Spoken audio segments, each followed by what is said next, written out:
Okay, we will go ahead and get started. Iga, you ready? Iga, if you just want to give your thoughts on ahead of the first Grand Slam of the year. Well, for sure, I'm happy I'm here because I missed Australia and I had a great time in Sydney. So hopefully I'll be able to, repeat just having this nice atmosphere here. Perfect. Okay. We'll start with English questions. Yeah, go ahead. Hi, you guys. Hey. First, you are coming into the Air 2025 having played the United Cup for Team Poland for the third time. How important are these lead-in events for you entering Grand Slams? Well, for sure, on United Cup, you know that you're going to play at least, two singles matches. So it's important, and I already played some thrilling matches that were, even too long sometimes. So I also feel like I had, tough moments, I had easy moments, and I had moments where I needed to push through. So I think it's a great preparation before the first slam, because for sure, on a Grand Slam, everybody's fighting till the end. You need to fight as well. And since I already, did that last week, I think it's going to be easier to repeat that in the toughest moments. And I think the quality of my game was also really nice. So it also gave me some confidence. We'll go Matt, and then we'll go here. Hi. I was wondering if you could take us back to September when you first found out about the positive test, and when you knew we don't have 2 hours to talk. We don't have 2 hours to talk. I have as long as you want. But and sort of you knew you were going to have to sit down for a while in terms of thinking about what you were going to say to everybody, and sort of how you landed on saying it was a personal matter when it wasn't quite a personal matter, and just sort of take us through your thinking with all that, because I think a lot of us were really surprised when the news came out. I mean, I was as well, trust me. I was the one that was the most surprised. But no, I mean, honestly, from the beginning, it wasn't like I knew I'm going to have a break or something, because I had no idea what's going to happen, I didn't know if my suspension is going to be lifted soon or not. First 3 weeks, I would say, were pretty chaotic, and there was no way to have any answers to the questions. We just focused on finding the source, but I gotta say, yeah, for sure it wasn't easy. It was probably the worst time in my life, and the fact that I had no control over this whole situation and I had no chance to avoid it, and yeah, it made it even worse because I'm a control freak a little bit, and just having the feeling that everything that I kind of built can be taken away so quickly because of something you have no control over. It was pretty crazy for me and really abstract. So it wasn't easy for sure. But as I said, I don't know. I have 100 stories to tell you, so I don't know which one to choose. But I'm happy that I'm kind of done with it and I can play tennis and be here because for sure, this whole process was pretty abstract for me, and especially when I know that I didn't do anything, and I had no idea to know that some medicine can be contaminated. I'm always careful, so I had no idea that this can even happen to me. Did you want to tell people what was actually going on? Well, I mean, honestly, for first 2 or 3 weeks, I just focused on myself because I wasn't in a good place. I had trouble, just being on court, and I thought that tennis did this to me a little bit. So I focused on myself, and I didn't really go on the internet, didn't really read stuff, because the priority was me and my kind of well-being. After, it got pretty awkward. We chose for the first tournament to say personal reasons, because we honestly thought that the suspension is going to be lifted soon. From the beginning, it was obvious that that something was contaminated, because the level of this substance in my urine was so low that it had to be contamination, So, yeah, I mean, since we didn't know what's going to happen because we had no control over ITIA's decision, we also couldn't make any, logical plan, So we started, with personal issues because I needed also time to figure everything out. All right, we'll go here and then the back, yeah. Hi. Ayush from Sportskeeda. So this will be your first Grand Slam with Wim. Yes. He obviously joined you during troubling times. What has he done to keep you calm keep you blocked from the noise? And are there any technical changes that you guys are working on? I don't think he needs to block me from the noise. This is something that I've been doing myself over the years anyway. So, but for sure, like he's been really, really supportive and really understanding. And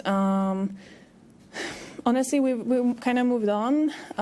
When I hired Wim, I already knew that I'll be able to play normally. No, wait, I didn't know that. Sorry, the timeline got a bit messed up. Yeah, so when I hired Wim, I didn't know. So his support was something like really great and like extraordinary.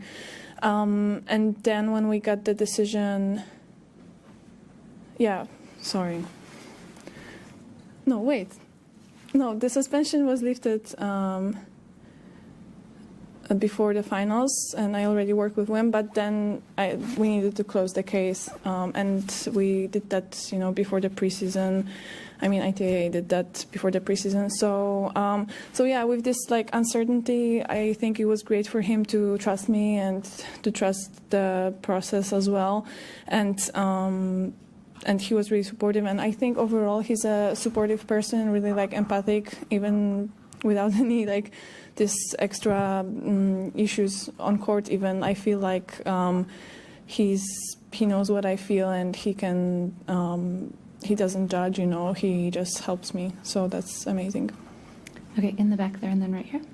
Sorry about the timeline. I need to write it down one day to maybe I'll write it in a book or something.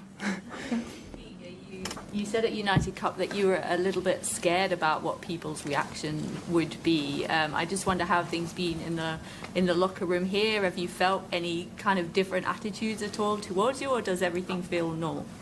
Yeah, I mean, honestly, this was besides the fact that I couldn't play, this was the worst thing for me, like what people will say.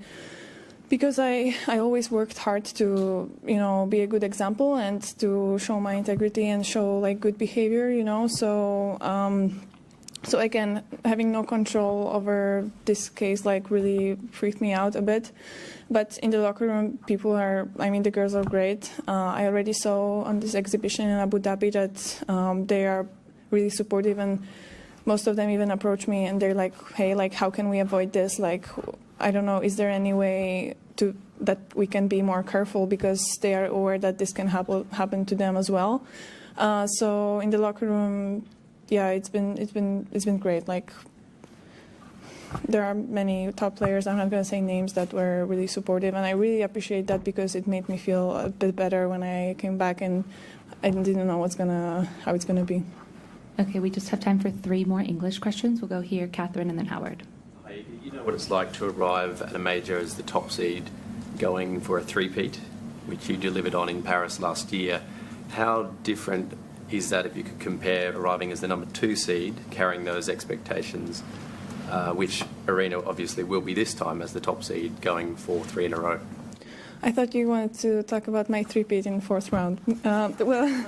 I mean, I don't know.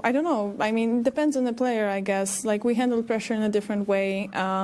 So for sure you need to ask Arena about that. But on Roland Garros, for me, I don't know. It's always super special. Like, I would say I felt the most pressure in 2023 because that was the first time I felt like I need to defend my title. Because after 2020, like, I honestly thought that this happened by mistake anyway. So I was like, oh, no one will expect me to repeat that probably. But in 2023, the pressure was high, and I felt that on court and off the court. But this year, last year, 2024,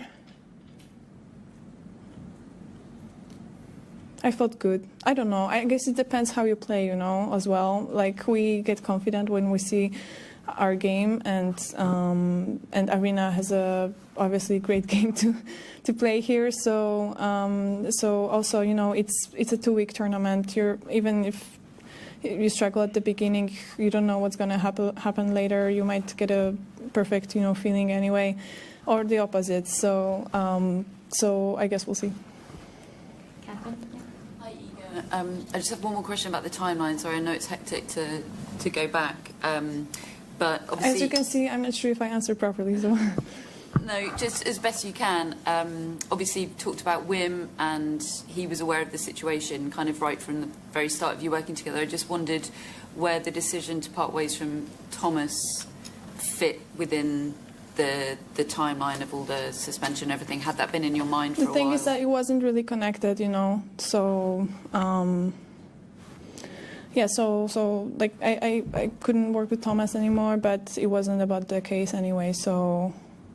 But about the timeline, like, it was, I don't know, like 2 weeks after I got the news, so...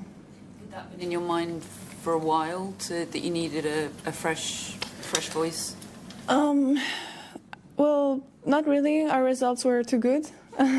But also, also sometimes it hasn't been easy, but I guess it's always like that, So no, I mean, I trusted the process, and I really liked working with Thomas on the court, so I mean, hard to answer that, honestly. 2 weeks after you got the news, or 2 weeks before? No, we split after I got the news about my case. But it doesn't matter, it's not connected, so I don't want you to connect it in your headline. Okay, Howard, last English question. Hi, Iga. You referred to yourself as a control freak, and I'm wondering whether what happened with this case led you to make any changes with how you handle or who handles for you the various things you're taking and managing all of that, or if you plan to make changes if you haven't. No, I already did, but the thing is that, the melatonin that I took was a medication, so already from the beginning it should be clean and tested like in a different way than supplements, like more precise way. So I changed some stuff, but still, like, the contaminated thing was a medication, so there was no point, like no way to avoid that anyway, because the medications are like automatically treated like they're tested and clean, So, and the weirdest thing is that that the contamination level was was okay in Polish like pharmaceutical law, but it's not okay in our doping law. So yeah, there was no way to know. Sorry, excuse me, just really quick, Howard, because we do need to clear the room. Yeah. Okay, just to clarify, when you say you changed some things, do you mean in terms of what you're ingesting, or do you mean in terms of who is helping you? No, because the supplements and medications that I always use, and I use like kind of similar ones for over the years, they are already good. And I knew that they are good because they are good brands, and like they have certificates and everything. But now I have the certificates like for every batch, every lot number, and after I finish a lot number, like I keep some, in the storage kind of to be ready when something happens, because the thing is that like.